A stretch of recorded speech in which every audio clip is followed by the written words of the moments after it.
In episode 83, titled Baselines, What to Measure, When, and Why It Matters, the focus is on building the habit of knowing what normal looks like long before trouble starts. Most operational pain comes from ambiguity, where teams can see that something feels off but cannot prove it, cannot quantify it, and therefore cannot prioritize it correctly. A baseline is your reference point, the quiet snapshot of reality that turns vague suspicion into evidence and turns reactive firefighting into disciplined diagnosis. When you have baselines, you stop arguing about opinions and start comparing current conditions to known conditions, which is exactly how seasoned operators reduce chaos. Before we continue, a quick note: this audio course is a companion to the CloudNetX books. The first book is about the exam and provides detailed information on how to pass it best. The second book is a Kindle-only ebook that contains 1,000 flashcards that can be used on your mobile device or Kindle. Check them both out at cyberauthor.me in the Bare Metal Study Guide series. Baselines come in multiple types, and each type answers a different question about system health and service quality across cloud environments.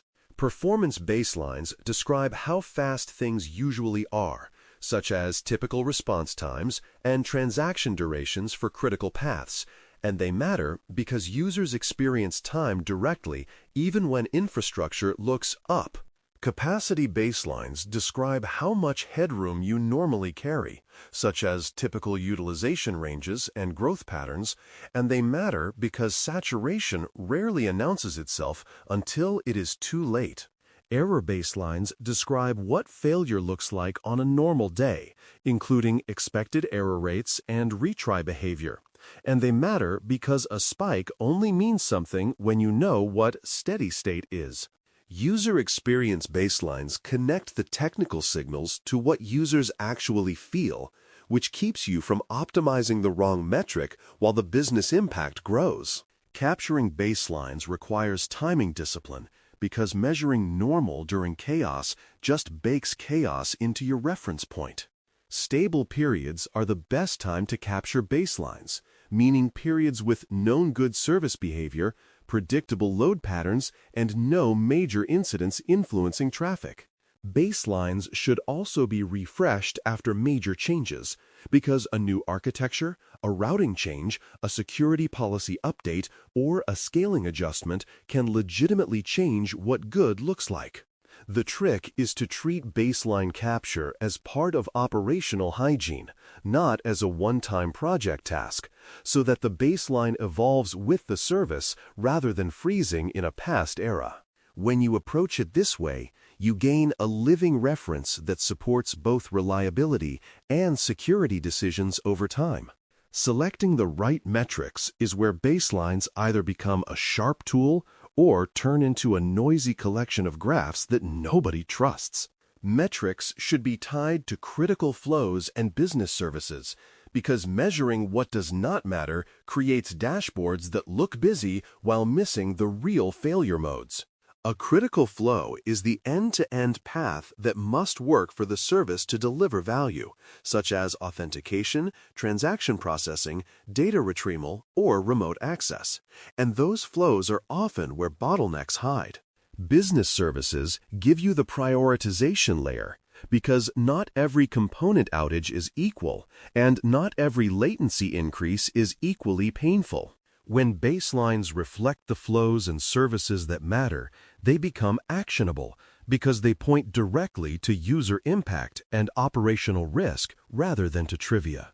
Network baselines deserve special attention because the network is both a dependency and a multiplier, where small degradations can cascade into retries, timeouts, and misleading symptoms across multiple systems. Latency baselines tell you the typical delay between endpoints, and they help you recognize when a slow day is actually a new condition rather than random variance. Loss baselines describe how often packets fail to arrive, and even small increases can cause disproportionate harm to applications that were designed assuming near zero loss. Jitter baselines describe variability in latency, which matters for real-time or interactive workloads. And it also matters because jitter can make averages look fine while users experience spikes and stalls. Throughput and utilization baselines help you understand whether the network is approaching saturation, because once queues form, performance drops quickly and recovery can be uneven. The reason network baselines work so well is that they let you connect symptoms to mechanisms instead of treating every slowdown as an application bug or a cloud provider mystery. If latency rises while loss stays flat, the story often points toward congestion or routing shifts rather than physical instability, and that narrows investigation quickly. If loss rises while utilization stays moderate, you start thinking about faulty paths, security device drops, or misconfigured rate limits, because saturation is not the only reason packets disappear. If jitter rises while averages remain unchanged, you can predict user complaints even before error rates explode, because interactive flows suffer from inconsistency more than from steady slowness. When you baseline these network signals, you gain an early warning system that speaks the language of transport behavior, which is often the hidden layer beneath cloud health dashboards. Security baselines are equally important because security signals are noisy by nature and easy to misinterpret when you lack a reference. Denied traffic patterns are a classic example because a firewall or security group will always deny some traffic, and the question is whether the pattern changed in a meaningful way.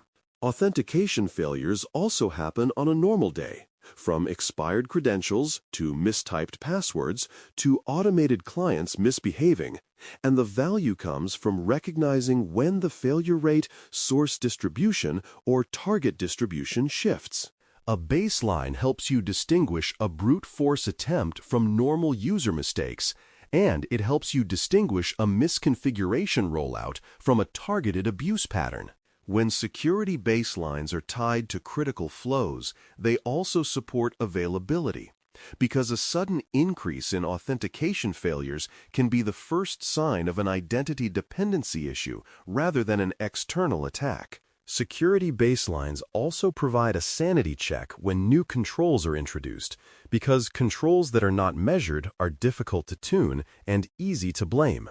If a new rule increases denied traffic in a narrow way aligned to the intent, that can be a positive sign, but only if you can show that legitimate traffic remains stable.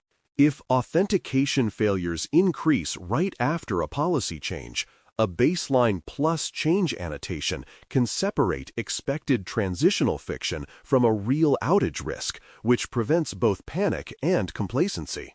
Baselines also improve investigations because they give you before and after, which is crucial when you are trying to prove that an event is anomalous rather than just newly visible. Over time, this turns security monitoring from a stream of alerts into a pattern recognition discipline, where teams learn which variations are normal and which variations deserve immediate attention. A practical example shows why baselines matter long before an outage, because degradation often arrives as a slow leak rather than a clean break. Imagine a remote access service that remains technically available, yet users begin reporting occasional slowness and intermittent drops that do not align with obvious incident markers. With a baseline, you might notice a gradual increase in latency and jitter over several days, paired with a subtle rise in retries and timeouts at the application layer, even while overall utilization looks only slightly higher. That pattern suggests creeping congestion, a routing shift, or a dependency struggling under load, and it gives you a hypothesis you can test instead of a vague complaint to dismiss. In many environments, that early signal is the only affordable chance to intervene before the system crosses a tipping point and fails loudly. This is where baselines become a tool for prediction, not just a tool for explanation after the fact. When you see a metric drifting away from its baseline in a consistent direction, you can often infer a pressure building somewhere in the system, even if you do not yet see an error spike. A slow increase in authentication failures might indicate an upstream identity service degradation, a clock skew issue, or a token validation delay, all of which can later explode into a full outage. A slow increase in denied traffic from a new source region might indicate a scanning campaign ramping up, which can become a capacity concern even if no compromise occurs. Baselines give you the confidence to act early because they provide evidence that a trend is real, repeatable, and outside normal variance. Acting early is what separates proactive reliability from heroic recovery. One pitfall is comparing new metrics to unknown historical conditions, because without context, you can accidentally declare a crisis when you are simply seeing a different season of traffic. If you baseline during a holiday lull and then compare to a busy period, normal growth can look like a performance regression, and you may waste time chasing a problem that does not exist. If you baseline during a partial outage and then treat that as normal, you may normalize bad behavior and miss a genuine improvement opportunity later. The same problem happens when teams change instrumentation and forget that the metric definition changed, because the graph may look different even though the system did not. Without known historical conditions, comparisons are storytelling, not analysis, and storytelling under pressure often turns into conflict rather than clarity. A baseline only helps if you know when it was captured and what conditions it represents. Another pitfall is baseline drift caused by changes that occur without documentation, because then you lose the ability to explain why normal moved. Cloud systems change frequently through scaling, deployments, policy updates, and provider-side adjustments, and each change can legitimately shift performance, capacity, errors, or user experience. If you do not annotate change events, you can misread a step change as a sudden degradation, or you can miss that a control introduced a new failure mode that only appears under load. Drift also creates distrust because responders begin to question whether the baseline is meaningful, and once trust erodes, teams revert to intuition. Baseline drift is not inherently bad because services evolve, but undocumented drift is dangerous because it breaks causality. When you cannot explain why metrics changed, you cannot reliably decide whether the new condition is acceptable or risky. A quick win is to store baseline snapshots and annotate change events, because that simple discipline restores context and makes comparisons defensible. A baseline snapshot is a captured set of key metrics over a defined window, with enough supporting details to recreate the conditions later, such as time frame, workload characteristics, and environment state. Annotating change events means recording what changed, when it changed, and why it changed, so that future responders can connect metric shifts to causal events rather than guessing. This practice also supports learning because you can see whether a change improved the baseline, harmed it, or shifted it in a trade-off, which makes future decisions better. Over time, snapshots and annotations turn your monitoring history into an operational narrative grounded in evidence, where each metric change has a plausible explanation. That is how you prevent baselines from becoming stale numbers and instead keep them as a living reference. Baselines also matter for tuning alerts and thresholds, because alerting without baselines tends to oscillate between noise and silence.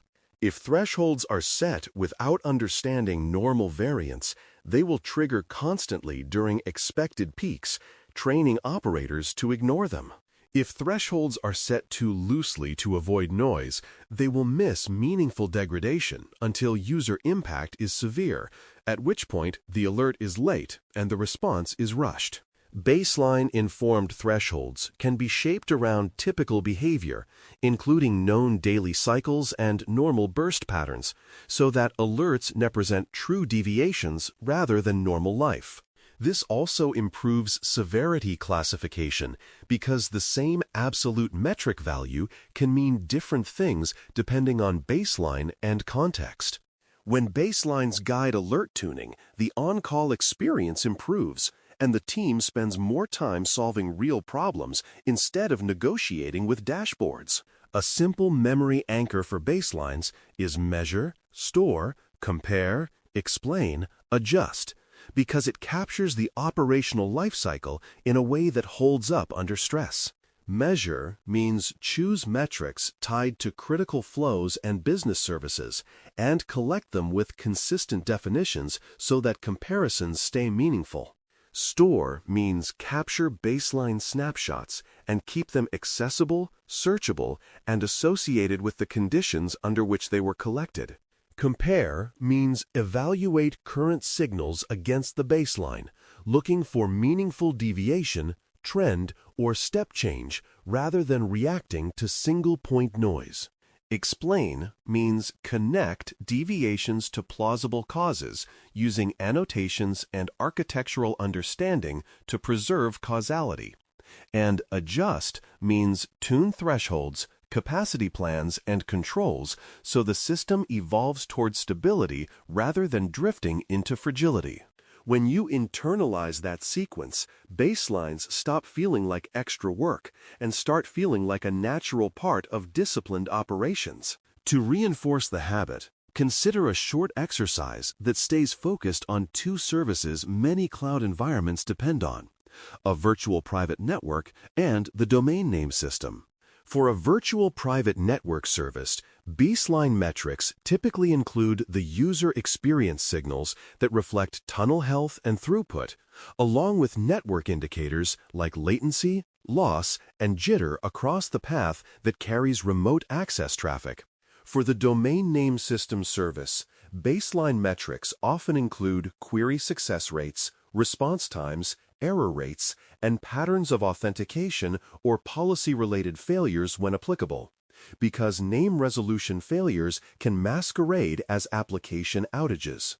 The point is not to create an exhaustive catalog, but to choose a compact set of metrics that reflect the critical flow for each service, and that can reveal both sudden failures and slow degradation. When you can articulate those baseline choices clearly, you are demonstrating operational maturity because you are tying measurement to service behavior rather than collecting data for its own sake. Episode 83 ultimately reinforces that baselines are how you convert observation into understanding, and understanding into action that is both timely and justified. When you know normal, you can spot abnormal early. And that is often the difference between a controlled intervention and an outage that forces emergency decisions. When baselines are stored and annotated, you preserve context across team changes and across architectural evolution, which reduces both tribal knowledge and investigative friction. A useful rehearsal is to tell one baseline story from memory, where a trend or step change led to an insight before the outage occurred, because that story-building habit strengthens how you interpret signals under pressure. The goal is not perfection, but consistency, because consistent baselines build reliable judgment, and reliable judgment is what keeps cloud operations predictable when everything else is moving fast. Thanks for listening. For more audio courses, daily newsletters, and more, please visit baremetalcyber.com.